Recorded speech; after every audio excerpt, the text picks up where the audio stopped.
Junction at Superfast Express from Howrah. That has your attention, please. Train number 114.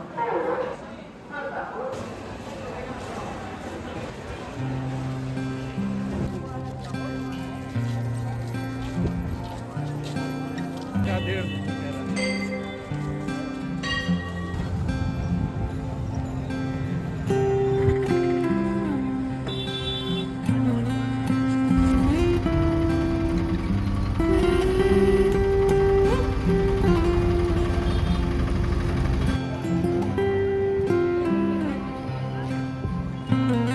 जा रहा था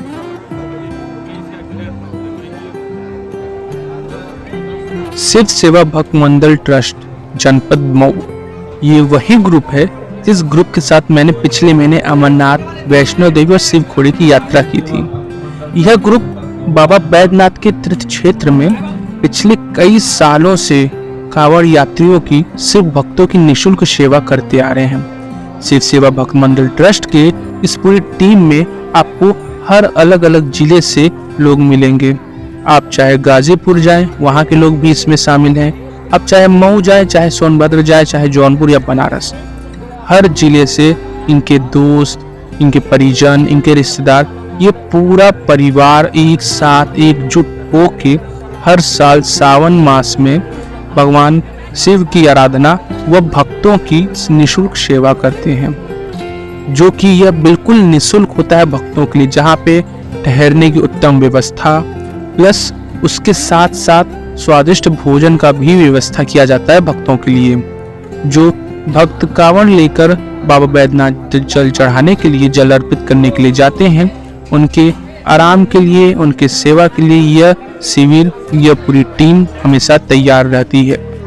शिव सेवा भक्त मंडल ट्रस्ट का आप शिविर जब सुल्तानगंज से बढ़ेंगे बाबा बैद्यनाथ के पास, तो आध्यात्मिक केंद्र के पास में ही इनका ये शिविर आपको देखने को मिलेगा, जहाँ पे भोजन की व्यवस्था, ठहरने की व्यवस्था, पानी की व्यवस्था प्लस उनके जूस, ग्लूकोज, हर चीज़ की व्यवस्था। यहाँ तक कि अगर भक्तों की तबीयत खराब होती है या कि स्वास्थ्य से कोई दिक्कत आती तो उसके लिए एक अच्छी दवा भी वहाँ आपको मिलेगी निःशुल्क। ये सारा व्यवस्था निःशुल्क होता है भक्तों के लिए। अगर कभी भी आप बाबा बैद्यनाथ धाम जाते हैं श्रावण मास में, तो शिव सेवा भक्त मंडल ट्रस्ट पे के शिविर पे एक बार आप लोग जरूर जाइए और वहाँ की व्यवस्था का आप लोग जरूर एक बार लाभ उठाइए, क्योंकि शिव सेवा भक्त मंडल ट्रस्ट की पूरी टीम हर साल सावन मास का इंतजार करती है कि कब उनको मौका मिले भक्तों की सेवा करने का। वैसे इस समय मैं जैसे स्टेशन से आ गया हूँ अपने शिविर में, भैया मोनू भैया, अभिषेक सिंह मोनू भैया, जो शिव सेवा भक्त मंडल ट्रस्ट के अध्यक्ष हैं, ये उनका शिविर है और उनकी पूरी टीम है, उनका ये शिविर है। तो उनके शिविर में हम लोग आ गए हैं, जहाँ से हम लोग को भी मौका मिलेगा भक्तों की सेवा करने का और बाबा बैद्यनाथ धाम का दर्शन करने का हम लोग को यहाँ पे मौका प्राप्त होगा या हम लोग को मौका मिलेगा। तो यहाँ आने के बाद हमें यह पता चला कि शिव सेवा भक्त मंडल ट्रस्ट के शिविर में हर दिन, मतलब कि सुबह से लेकर रात 11 बजे तक यहाँ पे भंडारा चलता है और इतने के बीच में 3 से 4 हजार भक्तों को निःशुल्क भोजन करवाया जाता है, जो कि ये सुन के मुझे काफ़ी मतलब अच्छा लगा ये चीज़ सुन के कि रोज का ये रूटीन है इनका कि भक्तों की सेवा ऐसे की जाएगी। तो इनका डेली का ये रूटीन है।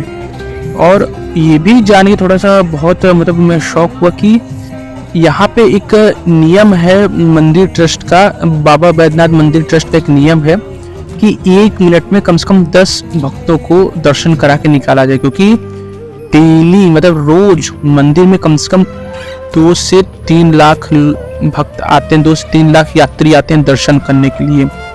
तो उनका यह कोशिश रहता है कि कितना जल्दी से जल्दी हम लोग सारे भक्तों को खाली कर दें और दर्शन करा के मतलब भेज दें।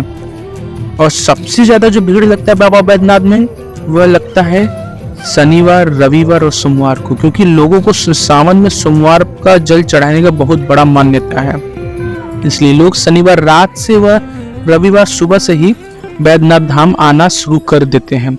तो जो ये 3 दिन का ये जो भीड़ रहती है, इसको खाली होने में कम से कम मंगलवार का दोपहर तक का टाइम लग जाता है। तो इतनी बड़ी मान्यता, देखिए हमारे देश में 12 ज्योतिर्लिंग हैं, पर इन जहाँ तक मुझे लगता है इन 12 ज्योतिर्लिंग में से कुछ ऐसे ज्योतिर्लिंग हैं जिनकी मान्यता बहुत ज़्यादा है। और पूरे भारत में बाबा बैद्यनाथ की जो मान्यता है वैसी मान्यता शायद ही किसी और ज्योतिर्लिंग की है। केदारनाथ ज्योतिर्लिंग का जो मान्यता वो तो है ही, काशी विश्वनाथ का है ही, और सारे ज्योतिर्लिंग का मान्यता अपना है। पर बाबा बैद्यनाथ की जो मान्यता है, ऐसी मान्यता शायद ही मैंने कहीं देखी है या शायद ही ऐसा हो, क्योंकि सावन मास में बाबा बैद्यनाथ की मान्यता बहुत ज्यादा है। मतलब रोज 3 से 4 भक्तों का आना ये बहुत अनएक्सपेक्टेड है। और अगर ऐसा है कि कहीं और की भी मान्यता इससे भी ज्यादा है तो आप लोग जरूर बताइएगा, क्योंकि मेरी जानकारी तक मैंने बाबा बैद्यनाथ जैसी मान्यता सावन मास में अभी तक कहीं नहीं देखी। तो ये था हमारा शिव सेवा भक्त मंदिर ट्रस्ट, और ये हमारा देवघर यात्रा का दूसरा ब्लॉग था। अभी हम मिलेंगे अब तीसरे ब्लॉग में, तब तक आप अपना ध्यान रखिए। महादेव की कृपा आप पर बनी रहे। हर हर महादेव, जय शिव शंभू।